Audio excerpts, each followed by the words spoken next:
Cancer Healer Center, a new beginning. Dhananjay मुंडेंना Mazgaon सत्र न्यायालयाचा झटका. करुणा मुंडेंना दर महिना 2 लाखांची पोटगी देण्याचा निकाल कायम. धनंजय मुंडेंची आव्हान याचिका फेटाळली. सत्याचा विजय. एका मंत्र्याला पराभवाची धूळ चारली. मात्र ज्या दिवशी धनंजय मुंडेंच्या आमदारकीचा राजीनामा घेईन तेव्हाच गप्पा बसेल. करुणा मुंडेंचा इशारा. 11 तारखेला लग्नाचे फोटो समोर आणणार असल्याची देखील माहिती. मला प्रेमाच्या जाळ्यात अडकवून लग्न करणाऱ्याला धनंजय मुंडे 20 कोटी देणार होते. करुणा मुंडेंचा खळबळजनक आरोप. राजघनवट पुरुषोत्तम केंद्रे तसंच तेजस ठक्कर यांचा दलालाचा उल्लेख. करुणा मुंडेंकडून कोर्टामध्ये धनंजय मुंडेंचं मृत्यूपत्र सादर. मृत्यूनंतर मुलगा शिशु अंत्यसंस्कार करणार असा करुणा मुंडे यांनी सादर केलेल्या धनंजय मुंडेंच्या इच्छापत्रात उल्लेख. मी करुणा आणि माझ्या दोन्ही मुलांसोबत राहणार. करुणा मुंडेंनी सादर केलेल्या धनंजय मुंडेंच्या स्वीकृती पत्रामध्ये उल्लेख. आईवडिलांच्या दबावाखाली दुसरं लग्न केलं पण करुणा मुंडेंसोबत घटस्फोट घेणार नाही. स्वीकृती पत्रात उल्लेख. करुणा मुंडेंनी सादर केलेलं इच्छापत्र आणि स्वीकृती पत्र खोटं. धनंजय मुंडेंच्या वकिलांचा कोर्टात युक्तिवाद.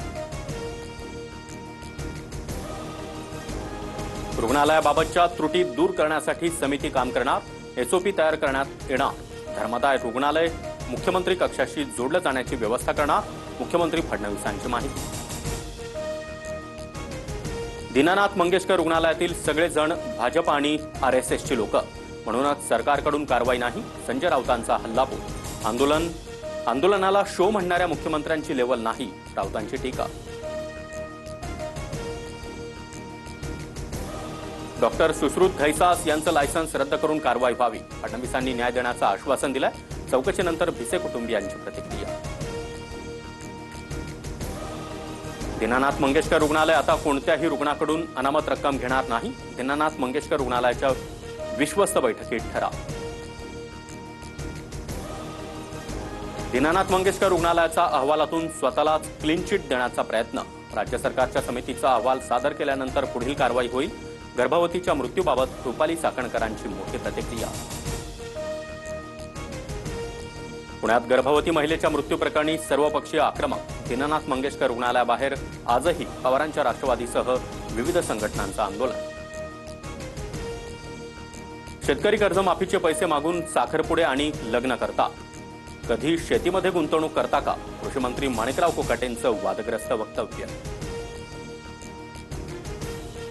कुठल्याही मंत्र्यांनी शेतकऱ्यांच्या जखमेवर मीठ चोळू नये. माणिकराव कोकाटेंच्या वक्तव्याबद्दल माफी मागू. शेतकऱ्यांना नुकसान भरपाई देण्याची जबाबदारी सरकारची. चंद्रशेखर बावनकुळेंचं आश्वासन. कृषी मंत्री माणिकराव कोकाटेंनी भांग पिऊन विधानं करू नयेत. शेतकऱ्यांचं कर्ज वाढण्यामागे सरकारच कारणीभूत. कोकाटेंनी माफी माग. बच्चू कडू आक्रमक. उपमुख्यमंत्री एकनाथ शिंदेंच्या कोल्हापूर दौऱ्याच्या पार्श्वभूमीवर मोठा बंदोबस्त तैनात. शिंदेंच्या दौऱ्याला शक्तीपीठ महामार्ग विरोधी कृती समितीच्या विरोधानंतर खबरदारी. सभा उधळून लावण्याचा समितीचा इशारा. सोलापुरात दूषित पाण्यामुळे 2 शाळकरी मुलींचा मृत्यू झाल्याचा आरोप. बाबू जगजीवनराम परिसरामधील घटना. स्थानिकांचं ठिय्या आंदोलन. पालिकेच्या अधिकाऱ्यांवर सदोष मनुष्यवधाचा गुन्हा दाखल करण्याची मागणी.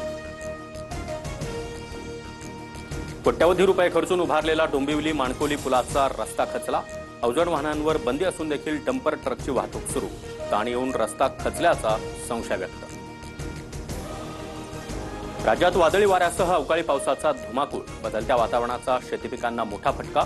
आंबा, ज्वारी, गव्हासह भाजीपाल्याची नासधूस. Cancer Healer Center, a new beginning.